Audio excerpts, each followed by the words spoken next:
Good morning, everybody. My name is Maria, and I'm in the kitchen making an Indian chicken stew. Thought I would share the recipe really quick.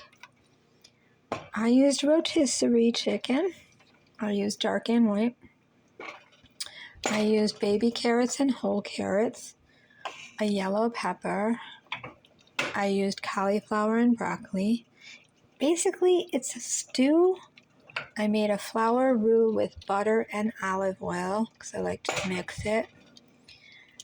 I only put a couple pieces of the skin in just for color. I used turmeric, garam masala, lemon. Potatoes are in there with rosemary, thyme, parsley, and there's a little bit of yogurt in there. So plain Greek yogurt. I know, Indian dish, Greek yogurt. But I got the peppers in there, I got the cauliflower in there, a little bit of broccoli, and this is just, and curry. The lemon kind of helps the curry just to even it out, I think.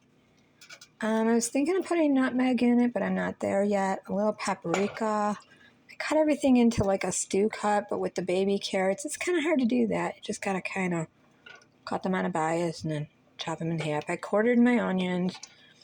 I had a little bit of broccoli left, so I tossed it in. And really, it's beautiful. I used 3 tablespoons of flour, 2 tablespoons of unsalted butter, and 1 tablespoon of extra virgin olive oil. And I just got a good sweat on my onion, my celery. There's celery in there. Onion, celery. There's also a leek in there. Onion, celery, leek. So I was kind of cleaning out the refrigerator. Onion, celery, leek, carrots. Got those all sweating up. And then added my flour to my butter and cooked it out. And then started adding reduced sodium chicken stock, not broth, stock. And I think it just gives it a nicer, richer color. This has been cooking for about 30 minutes. It's 10:03 in the morning. And actually it's done already. I had to turn it down. So a little salt and pepper I seasoned with the vegetables. It doesn't need anything else. The yogurt really helped it. It's not curdling at all because I tempered it with the chicken broth. I whisked it together. And it's just kind of got that buttery Indian stew flavor with the spices. Paprika went in also. I was going to put a little bit of cayenne pepper in it or something, but then I thought I'm going in the wrong direction. So that's that. So I just got done watching the Pope's funeral, which I gotta say is probably one of the most humble and authentically beautiful funeral I've ever seen of any of the popes I've seen pass away. There wasn't a lot of hoopla and pageantry, and I loved that about this particular pope. I also loved that he really didn't see his life as being a pope. He saw himself as like a place card pope to make peace, because there was so much sex scandal that went on and so much that went on. And of course, Pope Ratzinger resigned because when he was the bishop, cardinal, whatever, he knew about all of these cases of sexual abuse that went on in the church. All of these cases went before him, especially in New York. So he was very responsible for shuffling priests that abused children and men and females and children. He was very responsible for just reassigning them and throwing them off to another place. Like, just, okay, you got a different church to go to now, you're leaving. Um, some people didn't like this Pope because he was very political. He had a lot to say. I think popes are political, and he was probably the most unifying as you could be in a church. I'm just going to leave that on low. I love how my cat Dustin knows the minute I'm done cooking to come in and eat his food. You are such a good boy. When I'm tossing vegetables around and cooking, he doesn't come near the kitchen. When he was real little, I think I made one video where I said that, and he made a liar out of me, and he walked past me. And I was like, really? What are you doing here? But then he saw I opened the oven, and he ran right back. Good boy, Dustin. Such a good boy. So I made a video up on YouTube where I'm looking at several books for a theme to better understand how media implodes and makes everything more sensationalized and usually adds stigma and fear to people with labels and different lifestyles. The homeless person, the substance addicted person, dependent person, people with mental health struggles. So I decided to read the book Red Comet, which is the short life, blazing art of Sylvia Plath. It is like the War and Peace book of Sylvia Plath. It's huge by Heather Clark. Huge, like 990-something pages. And the best book I've ever read. I have all of Plath's works and Ted Hughes. And I decided to couple that with A Lover of Unreason, which tells the story of Azia Waville and Ted Hughes and how their love was doomed from the start. But look at how the media made Ted Hughes the villain and Azia the betrayer because she was a best friend and just a crazy woman because she killed her daughter and herself. So that led to the Plath curse and how the media we've only seen one Sylvia in the media. And that is from Tragic from a Young Child, which led to her tragic death. And nobody ever showed us all the beautiful things that Sylvia was. A mother, a housewife, a gardener, a teacher, a pioneer, an unconventional trailblazing woman, a musician, an artist. She was a million things. And yet many people just think of her as dark poet, tragic, and Heather Clark does a great job of what she calls restoring Sylvia to who the woman she was. So I really began looking years ago at how the media blows up mental health struggles, giving us the worst case scenario, depicting it all bad, bad, bad. And the worst, like post-traumatic stress, if you're coming back from war and a car backfires, oh my God, you're going to kill people. If your wife wakes you up in the middle of the night, you're going to flash back and start choking her. Crazy stuff that, does it happen? Can it happen? Sure. But those were the depictions. And certainly with multiple personality, now called DID, dissociative identity disorder, that's what we get. We get the worst case scenario. The constant switching, splitting, changing, loss of memory, waking up other places, not knowing, just outlandish behavior, which rarely happens. It is so much more subtle than that. So, I look at media depictions, and I ended up reading Babylon Hollywood, which I'd read because I already read the book Chaos.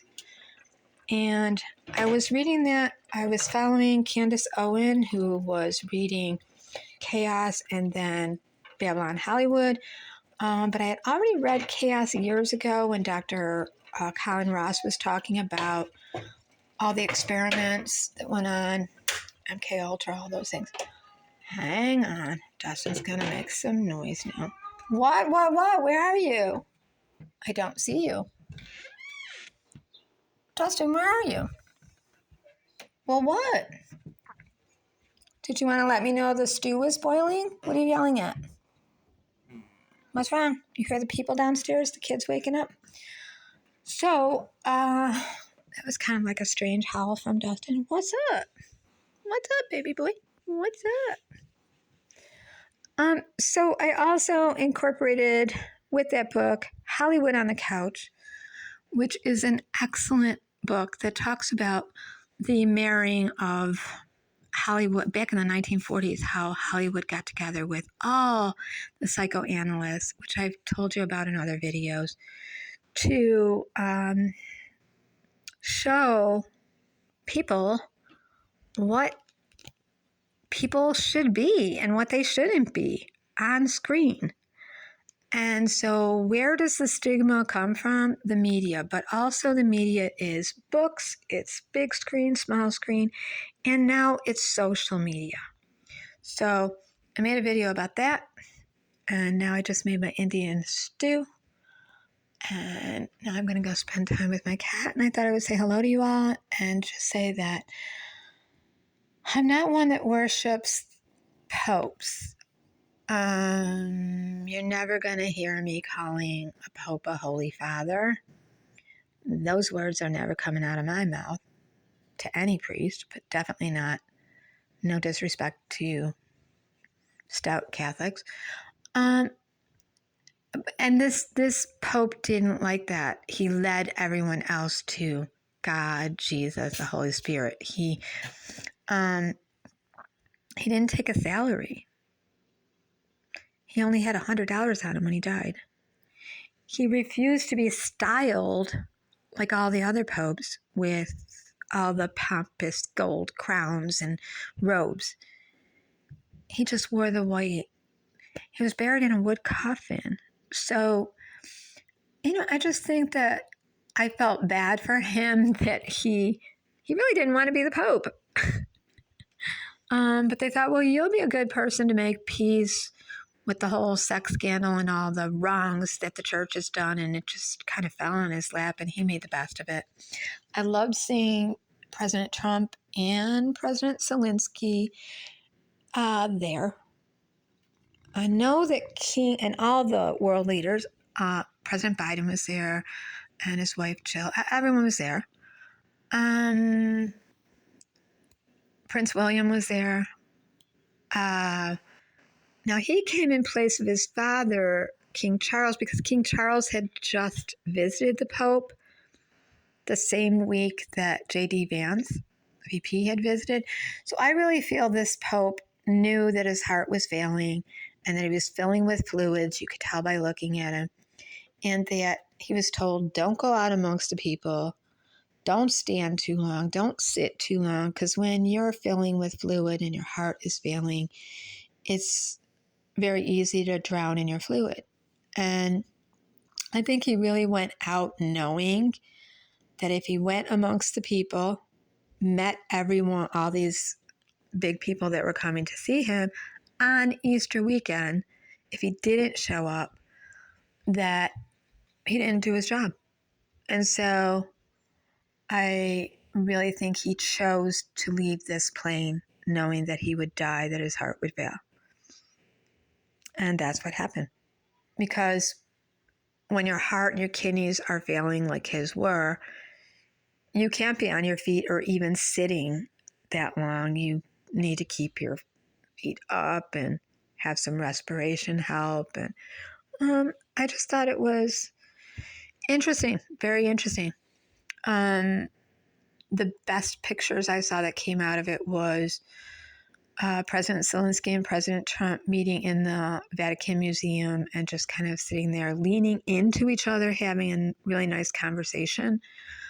Everybody cordially shaking hands and being polite, as powerful people do at the Vatican. But I've always believed that the world leaders go there because the Roman Catholic Church is more powerful than the government. And a lot of deals get made behind those Vatican doors. A lot of secrets are kept. a lot of dirty business goes on, and a lot of peaceful things happen too. So, I wish him well on the other side with his Savior, and I thought he had really good advice for people that are sick or to live your best life. There's a post going around with what the Pope wrote from the hospital, which was, don't get so caught up in complaining about your body. I'll just go read it. And don't be worried about cleaning your house every minute. Don't be worried about being perfect, because nobody's perfect. Don't. And just live. And the little things that we worry about, the bills, being the best at our job. Excuse me. Being a perfect parent, being a this or that, all those things are unattainable. And we drive ourselves nuts with that, and we take our eyes off the Lord and our life right now. So I thought that was a really good thing that he said. It was a very interesting funeral, other than I was holding my breath every time I saw the truck carrying, like the Pope Mobile truck carrying his coffin. I thought, don't you have a chain on the back of that thing? It's gonna fall. What if this humble wood casket falls out while you're driving because it was in the back of a flatbed truck? It scared me. That's what I was pretty interested in, Paul. And that's it. My stew is done. I know my stew is done because my chicken is pulled apart. My potatoes are going to be fork tender. Let me see. Oh, yeah. Oh, yeah. Carrots are done. Yep. Broccoli done. It's done. So now I'm going to scoop this up. 1 quart's going to go to my neighbor who was recuperating from 4 months ago surgery with her abdomen. And she can finally eat. And 1 quart is going in my refrigerator, and part of it's going in the freezer. That's that. You could serve it over rice, but you really don't need it because there's potato in it. Or you could serve it over noodle, but you really don't need it because there's potato in it. Okay. Have a nice day, everyone. Take care. And that's my video for today. Bye.